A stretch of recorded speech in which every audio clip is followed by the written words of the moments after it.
नमस्कार। हिंदू हृदय सम्राट बाला साहब ठाकरे जी की सेम टू सेम छवि में दिखाई देने वाले एमएनएस प्रमुख राज ठाकरे ने महाराष्ट्र की राजनीति में हड़कंप मचा करके रख दिया था। और मैंने अपनी पिछली वीडियो में भी बताया था कि एनसीपी सुप्रीमो शरद पवार और शिवसेना प्रमुख उद्धव ठाकरे राज ठाकरे के अल्टीमेटम से डरे हुए हैं, क्योंकि राज ठाकरे ने 3 मई तक सभी मस्जिदों में लाउड स्पीकर बैन करने का अल्टीमेटम उद्धव सरकार को दिया था। और उसी के परिणाम में आज उद्धव सरकार ने बड़ा फैसला लेते हुए महाराष्ट्र में लाउड स्पीकर इस्तेमाल करने पर परमिशन लेने का फैसला ले लिया है। एमएनएस प्रमुख राज ठाकरे द्वारा लाउड स्पीकर बैन करने की उठाई गई आवाज पर उद्धव सरकार चारों खाने चित हो चुकी है। और आज महाविकास अघाड़ी गठबंधन वाली उद्धव सरकार ने सभी धार्मिक स्थलों पर लाउड स्पीकर बजाने के लिए परमिशन लेने का ऐलान कर दिया है। वैसे तो राज ठाकरे की एक बहुत बड़ी जीत बताई जा रही है, लेकिन हिंदुत्व के मुद्दे पर गिरती शिवसेना को लाउड स्पीकर बैन करने का फैसला आखिर लेना ही पड़ा। अब महाराष्ट्र में सभी धार्मिक स्थलों पर लाउड स्पीकर बजाने के लिए परमिशन लेना अनिवार्य हो चुका है। उद्धव सरकार में गृह मंत्री दिलीप वलसे पाटिल की तरफ से साफ कहा गया है कि महाराष्ट्र में किसी भी धार्मिक स्थल पर लाउड स्पीकर बजाना है तो उसकी परमिशन लेनी पड़ेगी। बिना परमिशन यदि लाउड स्पीकर बजाया गया तो उसके खिलाफ सख्त एक्शन लिए जाएंगे।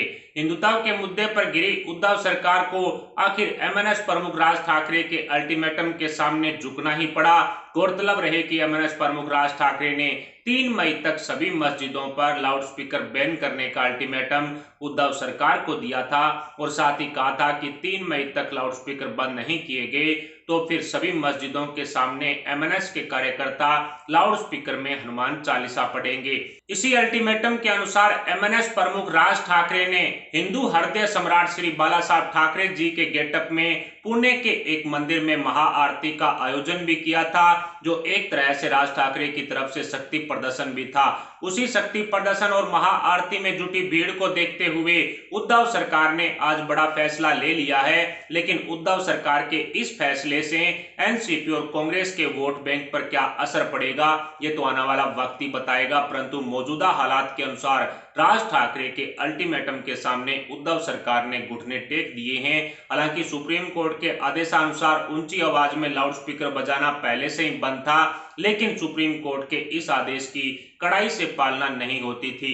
अब सभी धार्मिक स्थलों पर लाउड स्पीकर बजाने से पहले परमिशन लेनी पड़ेगी। ऐसे में एनसीपी और कांग्रेस के वोट बैंक विशेष समुदाय पर उद्धव सरकार के इस फैसले का क्या असर रहेगा, ये तो आने वाला वक्त ही बताएगा। लेकिन शिवसेना की समझ में अच्छी तरह से आ चुका है कि हिंदुत्व के खिलाफ खड़े होकर पार्टी का अस्तित्व नहीं बचाया जा सकता है।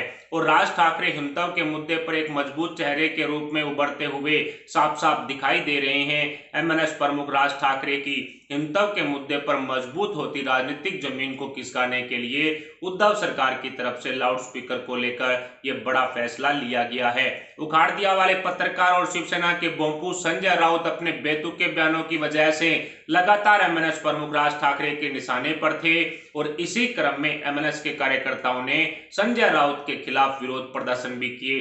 पोस्टर वार भी इसी विरोध प्रदर्शन का एक हिस्सा रहा, जिसमें संजय राउत को उनकी औकात एमएनएस कार्यकर्ताओं द्वारा याद दिलाई गई। एक पोस्टर के जरिए एमएनएस के कार्यकर्ताओं ने संजय राउत पर निशाना साधते हुए साफ साफ संदेश दे दिया था कि लाउड स्पीकर को लेकर राज ठाकरे के अल्टीमेटम पर किसी तरह की बकवासबाजी एमएनएस के कार्यकर्ता नहीं सुनेंगे। इसी क्रम में शिवसेना के मुखपत्र सामना ऑफिस के सामने संजय राउत की पलटी हुई गाड़ी का पोस्टर लगाकर एमएनएस के कार्यकर्ताओं ने शिवसेना के बोंपू को कड़ी चेतावनी भी दे दी थी, जिसके बाद लाउड स्पीकर बैन करने और हनुमान चालीसा को लेकर काफी ज्यादा बवाल हुआ। और उसी का परिणाम निकला कि आज उद्धव सरकार ने बड़ा फैसला लेते हुए सभी धार्मिक स्थलों पर लाउड स्पीकर बजाने के लिए परमिशन लेने को अनिवार्य कर दिया है। खैर, लाउड स्पीकर के मुद्दे पर राजनीतिक रोटियां भी लगातार सेकी जा रही है। हिंदुत्व के मुद्दे पर उद्धव ठाकरे और शिवसेना का वर्चस्व खत्म करने की फिराक में विपक्ष ने राज ठाकरे को महाराष्ट्र की राजनीति में हिंदुत्व का मजबूत चेहरा बनाकर उतारा, जिसकी ग्रैंड एंट्री ने महाराष्ट्र की राजनीति में हड़कंप मचा करके रख दिया है।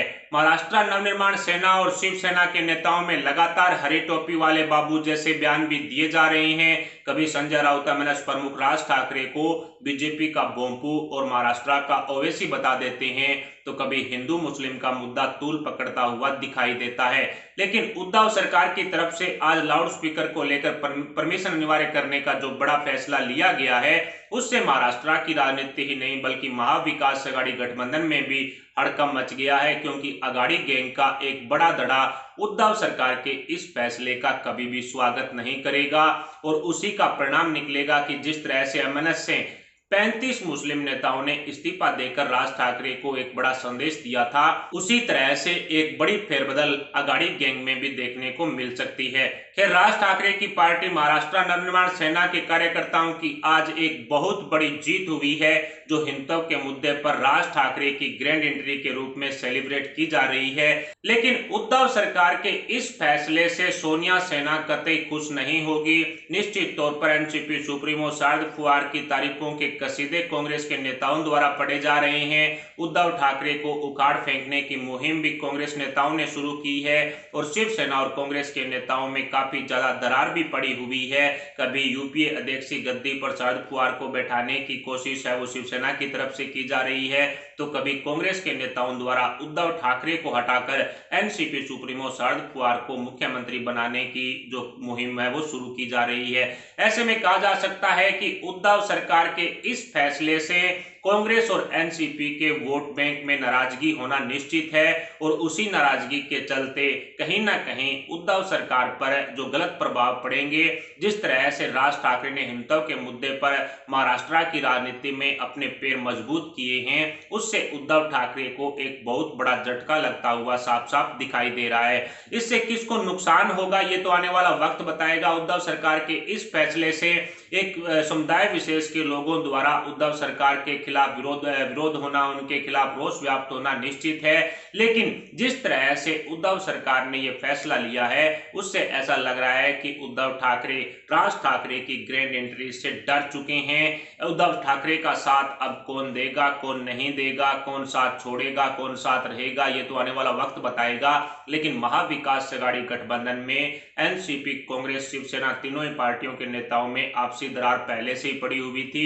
बीएमसी चुनाव को लेकर के कांग्रेस ने अकेले चुनाव लड़ने का फैसला पहले ही ले लिया था और अब एनसीपी सुप्रीमो शरद पवार की तारीफों के कसीदे पढ़कर कांग्रेस के नेता महाराष्ट्र की उद्धव सरकार में सीएम गद्दी पर शरद पवार को भी बैठाने की मुहिम शुरू कर चुके हैं।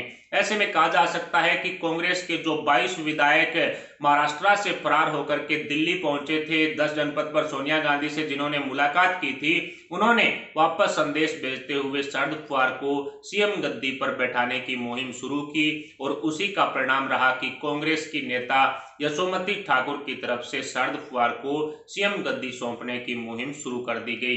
लेकिन जिस तरह से राज ठाकरे की आज बड़ी जीत हुई है, राज ठाकरे के अल्टीमेटम को लेकर के जो उद्धव सरकार ने फैसला लिया है, उससे हिंदुत्व के मुद्दे पर राज ठाकरे के पैर मजबूत होते हुए दिखाई दे रहे हैं और शिवसेना चारों तरफ से गिरती हुई दिखाई दे रही है। उद्धव ठाकरे के खिलाफ लोगों का रोष व्याप्त है। ये कोल्हापुर और नांदेड़ की विधानसभा सीटों पर उपचुनाव हुए, उसमें तय हो चुका है कि किस तरह से 5000 से भी कम वोट शिवसेना को मिले थे। कुल मिलाकर कहा जा सकता है कि महाविकास आघाड़ी गठबंधन में आज एक बड़ा फैसला उद्धव सरकार द्वारा लिया गया है। लाउड स्पीकर बैन करने को लेकर के राज ठाकरे की बड़ी जीत हुई है। फिलहाल महाविकास आघाड़ी गठबंधन सरकार में शिवसेना की पार्टनर कांग्रेस और एनसीपी की तरफ से उद्धव सरकार के इस फैसले पर किस तरह का रिएक्शन लिया जाएगा, क्या एनसीपी और कांग्रेस लाउड स्पीकर बैन करने के मुद्दे पर उद्धव सरकार के साथ खड़ी होगी, इस पर आप अपने विचार हमें कमेंट बॉक्स में जरूर बताएं। साथ ही वीडियो को लाइक करके हमारे चैनल को सब्सक्राइब जरूर कर लें। अभी के लिए इतना ही, मिलते हैं अगली बड़ी अपडेट अगली न्यूज के साथ। तब तक के लिए जय हिंद, जय भारत।